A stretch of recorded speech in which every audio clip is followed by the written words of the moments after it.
Ada pertanyaan yang melalui chat dari Merauke terkait pemasukan media pembawa yang loris Pak domestik tanpa disertai dokumen. Ini kan kawan-kawan di UPT ragu karena di lain pihak ya di satu sisi kalau menerbitkan KID 12 tanpa dasar jangan-jangan apa dimungkinkan seperti itu atau justru pakai KID 7. Kuncinya kawan-kawan ingin kesepakatan supaya di tingkat lapangan tidak ada keseragaman kira-kira seperti itu Pak. Ya, oke. Ya, terima kasih Pak Mas Sugeng. Dapat Mas Sugeng. Kepada Mas untuk laporan nanti. Firmansyah Maroke ya, dari Pak Mas Firmansyah Maroke. Siap Pak. Jadi kalau terkait dengan pertanyaan ini, ya kita kembali ke pasal 44 dulu. Pasal 44 di Undang-Undang 21/19 itu adalah penahanan. Ya. Norma penahanan, kemudian penolakan, ya. Sampai dengan pemusnahan itu sama dengan di Undang-Undang 1692 Pak. Artinya normanya adalah 3 hari. 3 hari penahanan, kemudian hari keempat itu hari pertama untuk penolakan. 3 hari penolakan, kemudian di hari keempat atau hari pertama untuk pemusnahan. Jadi ini tetap berlaku ya, 3 hari, 3 hari. Artinya apa? Kalau mendapatkan hal seperti ini ya kita tidak bisa ya samalah risiko rendah risiko tinggi lah begitu ya. Tidak ada sertifikatnya lah begitu. Apa yang kita lakukan? Kita lakukan penahanan dulu. Penahanan kemudian tetap diberikan selama masa penahanan itu untuk mengurus surat. Ya, surat dari area asal. Karena ini antar area kan itu. Antar area asal. Itu. Jadi bagaimana dengan area asal? Kan gitu. Amlah dari Makassar mungkin. Bisa nggak? Apakah nggak bisa? Saya bilang bisa. Area asal bisa menerbitkan ID 2 ya, atau ID 4 ya dari Makassar misalnya begitu atau dari Ambon atau dari tempat lain. Berdasarkan apa? Berdasarkan atas LHU yang dilakukan oleh teman-teman di Merauke. Jadi teman-teman Merauke selama waktu hari itu melakukan pemeriksaan terhadap penyakit target, nah gitu. Apa yang dikirim misalnya kan gitu tuh. Oh, yang dikirim adalah ikan mas, berarti targetnya adalah salah satunya adalah KHV. Lakukan pemeriksaan itu. Gitu. Tentu ini juga menjadi bagian daripada yang sudah disampaikan kepada pemilik barang. Gitu. Itu 3 hari harus dipenuhi dulu. Begitu nanti ada LHU itu dikirim ke Makassar. Teman-teman Makassar itu akan menggunakan LHU dari Merauke untuk menerbitkan KID 2. Bagaimana dengan PPK-nya? Ya, kami berharap bahwa pengirim ini sudah terdaftar di PPK-nya sudah terdaftar, sudah terregister. Kalau toh tidak, mohon diberikan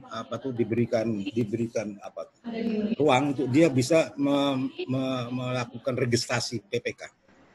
Setelah PPK terjadi, setelah PPK-nya itu dapat secara online atau segala macamnya, dia sudah punya nomor nomor register.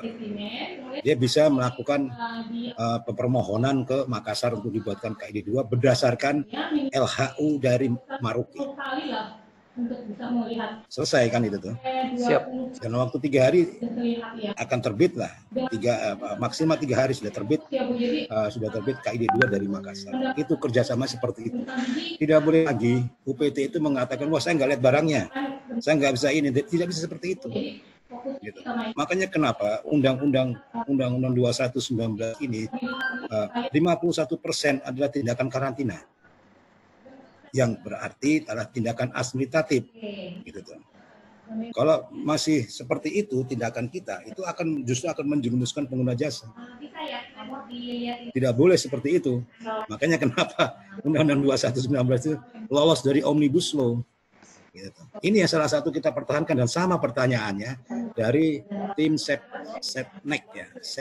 Ada tim Seknek dari Seknek, Sekap ya, dari Kemenhukam ya.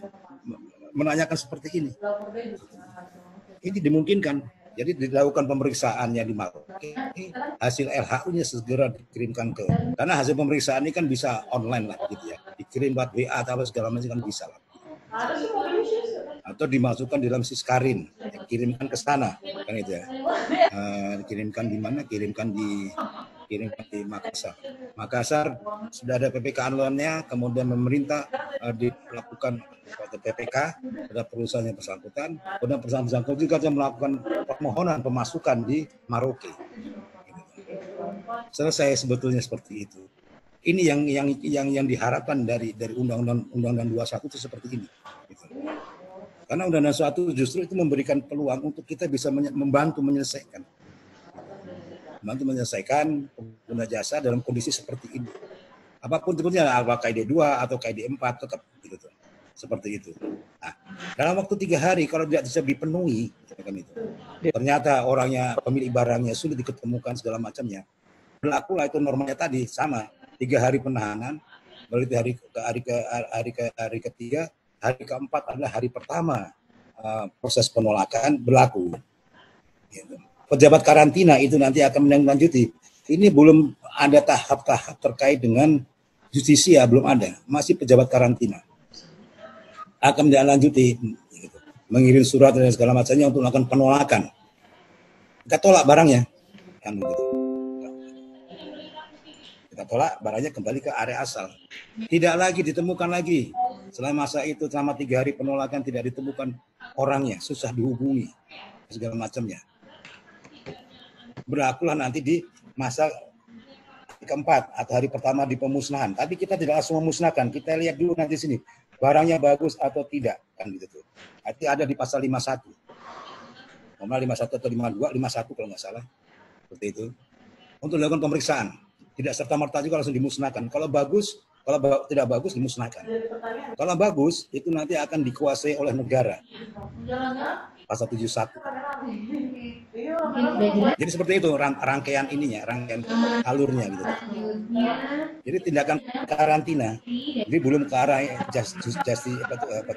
justisia, belum arah ke arah sana, masih tindakan karantina sampai dengan pemusnahan. Kalau memang itu barangnya tidak bagus, ikannya tidak bagus, sudah banyak yang mati segala macamnya, dimusnahkan. Tetap lakukan pemeriksaan, pemeriksaan juga, gitu. Pemeriksaan segala macamnya ya. Ada LHU-nya itu menyatakan bahwa ikan produknya itu tidak bagus, kontaminasi, mati segala macamnya, itu ada LHU-nya. Jadi inilah ya yang sangat membedakan sekali dengan Undang-Undang 16 kan gitu. Paling utama lah kita melakukan penolakan. Kalau itu memang tidak ada pemiliknya. Ini susah dihubungi segala macamnya lah gitu. Karena waktunya terbatas 3 hari. Kan gitu. Nah, inilah ada rentetan undang-undangnya apa tuh rentetan dari rentetan dari pasal-pasalnya ya, dari 44 masuk ke 45 dari kan ini.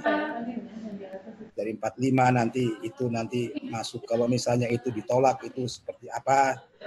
Oh, masuk 44 ayat 4 pasal 45 ayat 7 kan itu kan. Intinya 7. Nah, biar jelas nanti saya bacakan sininya. Undang ya. Izin Pak Kapus, mungkin arahnya malah kalau apabila di area asal itu bukan dari area yang ada petugas karantinanya, bagaimana dengan hal yang seperti itu Pak Kapus? Maksudnya gimana Pak Sugeng? Jadi barang masuk ke Merauke itu bukan dari daerah yang ada petugas karantina. Oh. Jadi dimungkinkan nggak dilakukan pemeriksaan di Merauke? Mungkin ya itu tadi. Artinya bahwa langkah terhadap pemeriksaan tetap dilakukan. Anggaplah dia dari daerah yang memang tidak ada petugas karantinanya, kan itu. Walaupun sekarang ini untuk tempat-tempat yang tidak ada petugas karantinanya itu tetap bisa dilayani ya dengan menggunakan aplikasi yang ditetapkan oleh BKIPM. Ya, salah satu contoh aplikasinya adalah Jessica Mobile. Ada juga namanya Si Cantik ya, yang dikembangkan oleh teman-teman teman-teman karantina di Palangkaraya ya. Ini masih terus dikembangkan terus ya. Kita berharap nanti standarnya sama dengan Jessica Mobile. Itu bisa dilakukan. Kalau misalnya itu juga tidak dilakukan ya gitu. Dilakukan karena memang ketiadaan, kemudian tidak ada sinyal segala macamnya, sulit untuk mengalihkan. Nanti di UPT penerima, di leker penerima, lakukan pemeriksaan sesuai dengan target penyakitnya, kan gitu tuh. Ya. Jadi kalau saya tadi sampaikan ya seperti itu. Kalau ada pemiliknya nih, kalau tidak pemiliknya kita lakukan penolakan. Itu paling mudah untuk kita, kan itu. Tidak usah segan-segan saja begitu. Begitu penolakan juga tidak dilakukan karena pemiliknya tidak ada ya. Itu tadi. Kalau di sini pasal 44 penahanan, pasal 45 adalah pasal penolakan. Kalau ada pemiliknya, itu nanti pengeluaran ini di bawah pengawasan pejabat karantina di pasal 45 ayat 6. Kemudian pasal 45 ayat 7 itu tidak diterbitkan, ditolak itu. Ya, dikembalikan ke pemiliknya kalau ada pemiliknya nih. Dan tidak diterbitkan sertifikat kesehatan di pasal 45 ayat 7. Penolakan. Tetap lakukan penahanan dulu ini tadi nih. Kemudian kalau tidak ada pemiliknya, akan dilakukan pemeriksaan pasal 50, mohon maaf, pasal 50 bukan 51. Dari pasal 50 nanti masuk ke pasal 53, tertular atau tidak tertular. Kalau tertular dimusnahkan, kalau tidak tertular dikuasai negara. Nah, dari pasal 53 turun lagi pasal 71. Yang dikuasai negara seperti apa? Ya kan? Tidak diketahui atau tidak ditemukan pemilik dan kuasanya atau diserahkan oleh instansi lain. Hasil pemeriksaannya tidak terperhatikan. 71. Jadi urutan pasalnya, ya, saya ulang lagi, dari pasal 44, pasal 45, ya, 44 adalah penahanan, pasal 45 penolakan. Kalau ada pemiliknya, itu nanti lari ke pasal 45 ayat 6 dulu. Dari situ nanti pengeluaran paling 3 hari setelah dinyatakan penolakan. Itu kalau misalnya bisa dipenuhi kan itu tuh. Kemudian kalau tidak bisa dipenuhi, dikembalikan pada pemiliknya. Itu pasal 45 ayat 7. Itu kalau ada pemiliknya ya gitu. Tidak dengan sertifikat gitu tuh. Kalau tidak ada pemiliknya, dari pasal 44, 45 ke pasal 50. Pasal 50, kemudian pasal 5 lalu masuk ke pasal 53, baru masuk ke pasal 71. Seperti itu, Mas. Siap. Gitu. Jadi kalau dari tidak ada, itu dilakukan pemeriksaan. Karena tetap pemeriksaan ini juga akan mengeluarkan biaya PNBP. Kepada siapa tuh PNBP akan dimintakan kan begitu kan itu. Pertanyaannya kan begitu. Kalau tidak ada pemiliknya ya itu tadi berlakulah tadi pasal 50, 53, 71. Kalau ada pemiliknya berarti pasal 45 ayat 6. Gitu. HU di situ pemeriksaan itu HU kan itu. Itu saja. Kalau misalnya memang itu dari tidak ada sertifikatnya seperti itu. Gitu. Tapi jelas dia harus, karena LHU itu harus keluar. Setelah itu harus ada keluar KID 12 atau KID 7. Itu harus proses. Prosesnya apa? Harus ada PPK online. Tidak ada permohonan. Kalau tidak ada permohonan kita tidak bisa melayani. Tidak bisa melayani. Harus dengan PPK. Dia harus terregister. Kalau belum terregister, dia harus kita register dulu. Artinya dalam hal ini UPT Undang-Undang 21 itu memberikan apa tuh?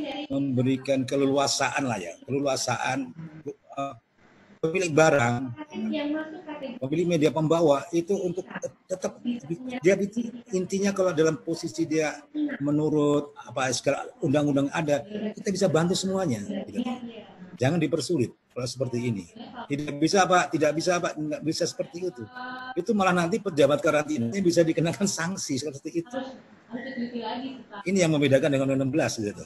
Hati-hati teman-teman juga ya dalam pelayanannya gitu. Benar-benar melayani Undang-Undang 16. Kenapa lolos dari Omnibus Law? Ya karena emang nuansanya lebih banyak administratif. Nah, ini yang harus dipegang, dipahami ya oleh teman-teman di UPT. Jangan terlalu represif, sudah tidak bisa lagi menerapkan Undang-Undang 16. Beda lah. Tidak bisa lagi represif. Dulu 16 ya, karena dimungkinkan sekali. Sekarang 19 tidak bisa. Itu Pak Sugeng. Terima